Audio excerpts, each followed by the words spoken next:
as part of my doctorate. I was hired as a lab assistant working with pediatric treatment. We were working on a paper measuring the exposure effect of a potential contaminant, while my colleagues were working on the measured effects on adults and the elderly.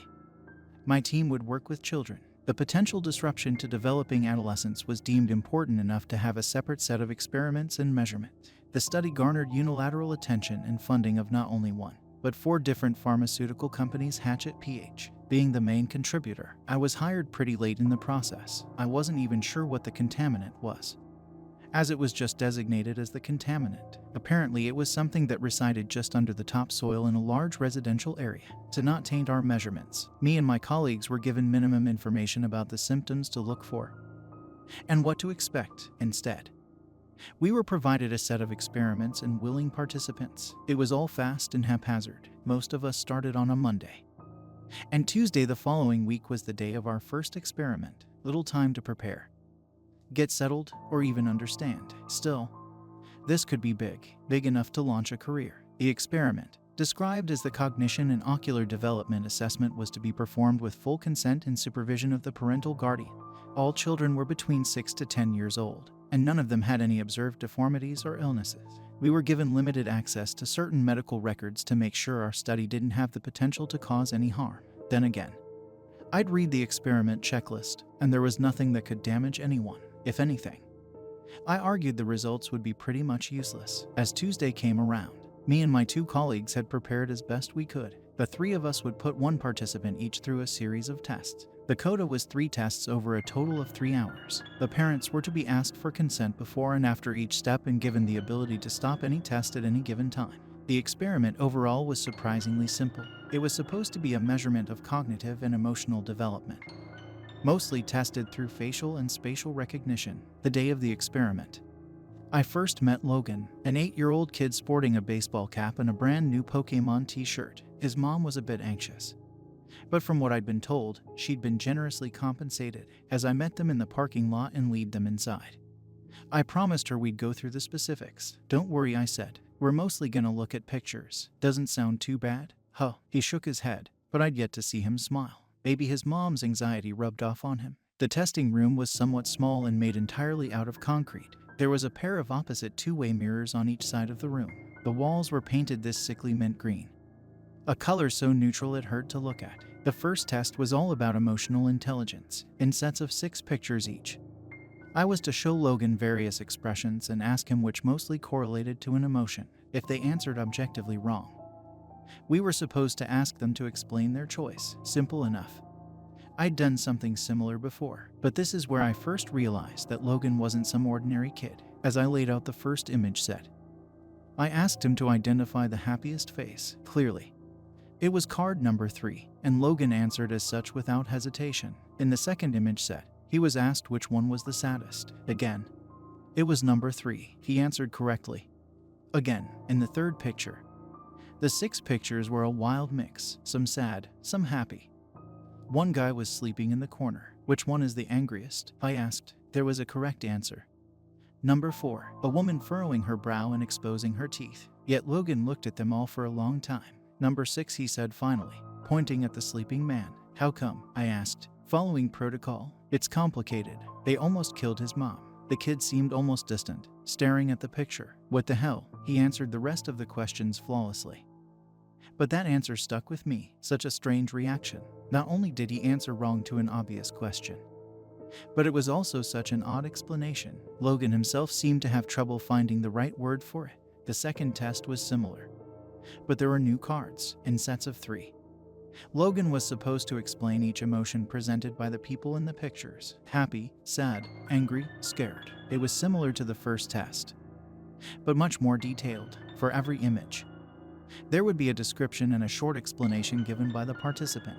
We pressed forward. First 3 cards, no problem. Happy, happy, sad. Easy explanations. Second set of cards, same result. Surprised, sad, sad. But when the third image set came along, I didn't know what to say. 3 people, all completely neutral, not a single emotion on their face. They looked almost computer-generated. Logan didn't skip a beat though. "She's scared," he said. "She doesn't know why she's doing this." And, what about this one? "Oh, he's hungry. He just doesn't show it." Hungry, is that the emotion? Yeah, he's really hungry. Dangerous. And the third one. Logan took a long, hard look. After a few seconds, he looked up at me, almost like he forgot about the picture for a while. Okay, I think he's abstain. Abstain? Yeah, abstain. What do you mean? That's what he is. I don't know a better word for it. So why is he, abstain? He saw something he shouldn't have. We continued with several more image sets, and Logan gave mostly ordinary answers. But every now and then he'd throw in something absurd sounding. Abstain was the first, but there was also adder, gald and srit. The descriptions were outlandish and, frankly, nonsensical. Adder, he stared too long into the light. Gald, he didn't go swimming, but his feet are still wet. Srit, he fell between the cracks. By the time I was about to start the third experiment, I had a few moments alone with Logan's mom, still anxious. She held her arms close to herself and didn't meet my eyes. We'll be done in a bit, I said. He's doing great. He's such an imaginative child. You know, she nodded. He makes up things all the time. You should see his drawings. Does he have any trouble at school? No, not really. No, she smiled. Well, mostly not. Some of the other kids can get a bit creeped out when he starts making things up. I checked the clock. It was time to start the final experiment. All kids have a quirk or two, I smiled back. That's what makes them kids. The final experiment was about recognizing places rather than people, one by one. I was to show Logan pictures of various places, ordinary places like supermarkets, playgrounds, and factories. They were pretty easy to recognize. First, I'd show him the pictures. Then, I'd ask him to describe the scene. Logan didn't seem to mind. The pictures themselves was easy for Logan to recognize. One by one, he explained what he saw. Factories with lots of cars parked outside. Empty playgrounds. But as we got to a park, he sort of stopped. His expression shifted. That's a graveyard, he said. I had to stop myself from correcting him. It was obviously not a graveyard. Can you describe it? I asked. I really don't want to. There's a lot of people there. What kind of people? I was going off script, but I was just too curious. Logan leaned in to look closer at the picture. There's a lot of strange colors, he said. The people who used to be there are gone. I couldn't tell what he was seeing. The picture was empty. As we finished up, Logan went to the bathroom. I got some time to talk to his mom on our own, and I brought out the picture of the park. Do you have any idea what he sees here? I asked. No, she said, shaking her head. Could be anything. It's just strange, I said. Usually kids make up stories about dragons, lasers, wizards, that kind of stuff. Not graveyards and parks. Are you calling my son strange? I lost my train of thought. As Logan came back, she grabbed him by the arm as to leave. Before they did, I caught up to them. I had to try something. Logan, I said. Just a moment. They stopped, and his mom gave me a tired look. I was thinking about buying this house, I said, bringing up a photo of a place I'd been checking out a few times. What do you think? He just stared at me, as if he didn't understand. He took off his baseball cap and scratched his ear. Looks dirty, he said. A lot of row, right there, in the... Come on, Logan. His mother tugged his arm, and he was almost dragged down the hall. Turning back to me one last time, he yelled back. He looked up, and then, he didn't. I didn't lie when I said I was thinking about buying that house. There was an open viewing the next day, and I decided to drop by on my lunch break. There were about 8 other people there, all couples. I kind of disappeared among them. Maybe I wasn't being considered as a serious buyer. The place was a bit too large for me after all. As the realtor ran off to speak to a pregnant couple, I stopped in the foyer. I had this strange feeling in the pit of my stomach. Ro, I whispered to myself, right here. Just saying it out loud almost made me feel it. It was something so specific, so unique. It wasn't an emotion, as much as it was an experience, a story. I could imagine myself lying on the floor, looking up at the wood-brown ceiling. I could feel my back growing stiff, as if I'd been lying down for too long. I could feel my eyes growing thick, like blinking through mud. Every breath, a conscious effort. Arms unresponsive. A prayer from my heart to keep beating. Then, nothing. Ro, to look up, and then, to not. I had this strange understanding, like I'd seen something I wasn't supposed to. Didn't the kid have a word for that too? God, I felt sick. Everyone was gathered around the realtor in the living room. I don't know what gave me the courage to confront him, but I just blurted it out. Did the previous owner die here? I asked. In the foyer? No. No. They didn't, he answered. You have to tell us if they did, one of the couples said. Another couple agreed. Okay, yeah. I mean, no one has died here. That much is true. No one did. But yes, they were found unresponsive in the foyer. There were loud sighs. A couple immediately left. Another left shortly afterwards. There was a cue to talk to the realtor. And within 10 minutes I was the only one left, row or not. I got the place too cheap to care. This made me curious as to the words the kid had used to describe the various places and emotions. Over the following days, as I transcribed our findings, I started thinking about them a lot more. Staring into the light too long, to get wet feet without swimming. It was all just cryptic nonsense. But what I'd felt that first night in my new house, that was row. I could feel it. It was the right way to describe it. One night, as I stood in the bathroom, I thought about the word adder. It was what Logan had used to describe staring into the light for too long. It felt fitting, but I didn't know if I'd experienced it. I tried looking up into the bathroom light and just saying it out loud.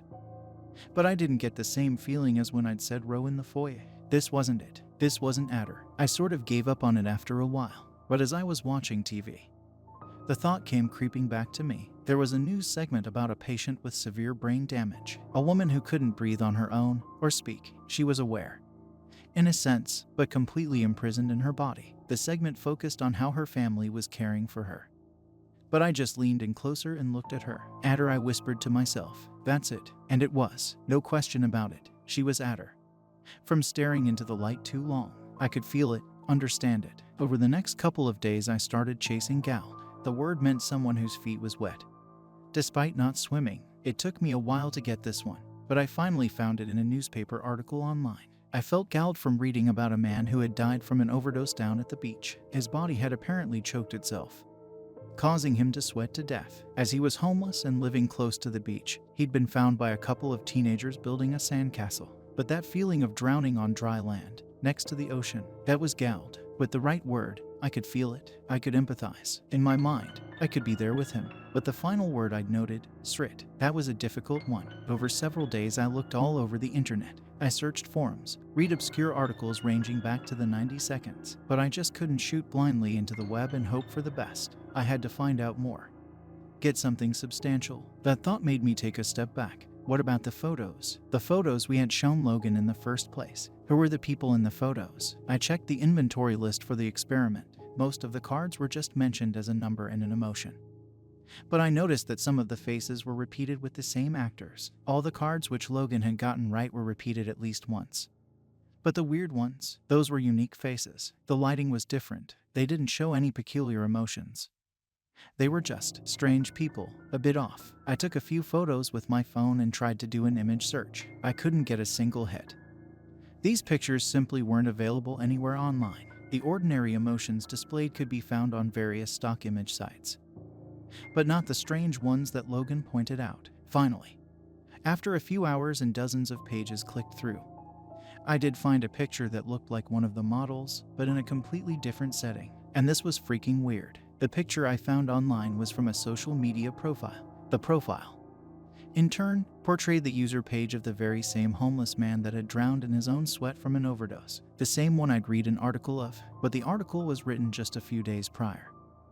And the picture must have been taken at least weeks ago. Listen, I don't know if you can get this. What Logan did was to perfectly describe, using one of his made-up words, was exactly what was about to happen to that man. The man who Gald, who overdosed on the beach. I mulled the whole thing over in my head countless times.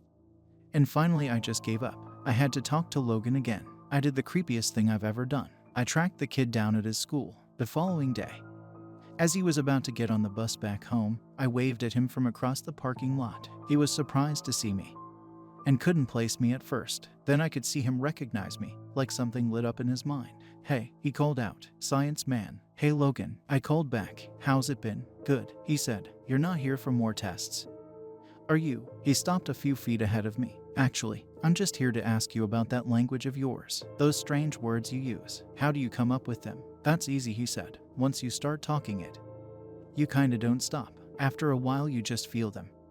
You know, so where did you learn it? I asked. Anywhere special? I think I always knew, he shrugged. Like, it's weird, like listening, but not to a sound, but like a color. It's just sort of there, inside, so you can always see it. Because sometimes you said people in pictures were just happy or sad, ordinary things. Well, sometimes those things are easier to see. You said I should answer fast. Not, you know, accurately, so you can see it now. I chuckled. Anywhere, here, with me. Sure, he smiled. Just stand still for a bit. Logan looked at me for a while. As I met his eyes, I could feel something. There was that feeling again. abstain, to see something I shouldn't have. Right there, in that kid's eyes. He knew something, strangely enough. It wasn't him that broke the silence. It was me. Athoes, I said. I didn't know why I said it, but it took Logan by surprise. The one who shouts until they listen, he said. That's what it means, right? I think that's me. I don't know, I said.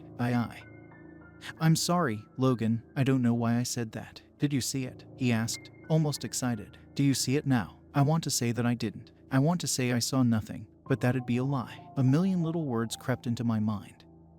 And as I stared into that kid's eyes, I saw something I shouldn't have. Now, it was all becoming clearer. The more words I knew, the better I understood. The word I'd looked for, Srit, was a lot more complex than Logan had made it out to be with human words. It was contextual. The man had died in an earthquake. He fell between the cracks. No, he hadn't. He was going to. It was describing events destined to unfold, but it was also describing something that had happened. Was it both? Neither. I see it, I admitted, right there.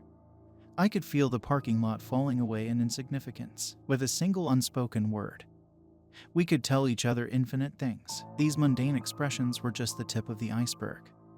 A dumbed-down shadow of what was truly being said. The words told us of things that were, things that could be, and things that currently was. And in that moment of silence, of understanding, I heard the vibrant colors so clearly I could almost see them. They were piercing into my mind, forcing themselves into my understanding, screaming to me that once you understand something, you can't unlearn it. I forgot to breathe, as to not accidentally say something I shouldn't.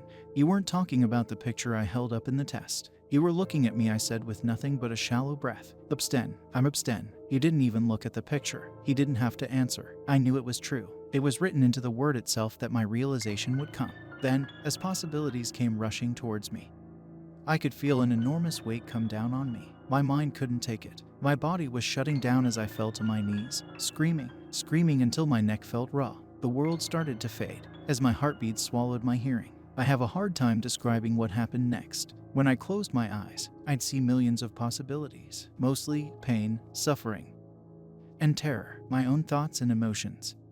Multiplied like a torch in a hall of mirrors, I'd see myself waking up in my bed, only to get murdered by 1,000 different weapons. I'd see myself drowning in my bathtub, breaking my neck, falling down the stairs. Death, so much death, and then in the blink of an eye, I'd be in the back of an ambulance, feeling the residual effect of a defibrillator on my chest. As I blinked, the ambulance burst into flames. The driver crashed into a tree, someone carving their initials into my chest with a scalpel. None of it was real, but I couldn't tell anymore. Different worlds, with nothing but a well-placed syllable. All the while, I was just spitting out seemingly random words. My eyes lost focus, and as I lost grip of reality, my body shut itself down in self-defense. Thank God. This was back in January of 2019. Logan was born with this language already stored in the back of his mind.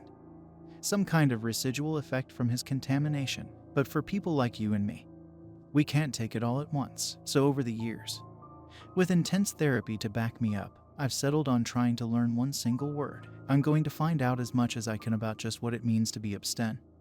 The word describing me. There was so much to that one word that you could fill a lifetime with it, in a way. Maybe that was the point. A God language, meant to fit all of our very beings into simple expressions, like compressing a folder into a zip file. But that's just the thing. To learn what it really means to be abstain, to be my word. I can't really do anything else but to live and see what happens. Not unless I want to go back to where my mind wandered off to. Still, sometimes I can feel something creeping back into my mind. Little tingles, syllables, and sounds, reminding me of all the knowledge I still have stored away somewhere in my inner madness. Little words with galactic proportions. It is so easy to slip back into that mind, just inches away from the edge of what my physical brain can hold. I sometimes wonder what all your words are. I sometimes wonder what they mean. I'll really try not to think about it.